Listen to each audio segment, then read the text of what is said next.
மாண்புமிகு பேரவைத் தலைவர்களே, செய்யூர் தொகுதி திருக்கழுக்குன்றம் ஒன்றியம் வள்ளிபுரம் ஊராட்சிக்குட்பட்ட ஊராட்சியில் சுமார் 795 குடும்ப அட்டைகள் இருக்கு.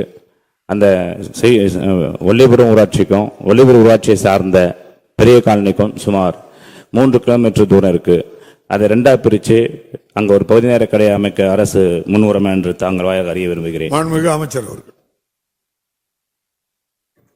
மாண்புமிகு பேரவைத் தலைவர்களே, கிராம பகுதியில் தாய்க்கடையிலிருந்து 1.5 கிலோமீட்டர் தூரத்தில் பகுதி நேர கடை 150 குடும்ப அட்டை இருந்தால் பிரிக்கலாம் என்று அரசு விதியுள்ளது. அது மலைப்பகுதியிலே 400 தாய்க்கடையில் 400 குடும்ப அட்டையிலிருந்து 1 கிலோமீட்டர் தூரத்தில் 100 குடும்ப அட்டையில் இருந்தால் பிரிக்கலாம் என்று அரசு விதியுள்ளது. மாண்பு உறுப்பினருடைய கோரிக்கை அரசு பரிசீலனை செய்து தகுதி இருப்பினும் கண்டிப்பாக உரிய நடவடிக்கை எடுத்து கடை பிரித்து தரப்படும் என்பதை இந்த நேரத்தில் தெரிவித்துள்ளோம்.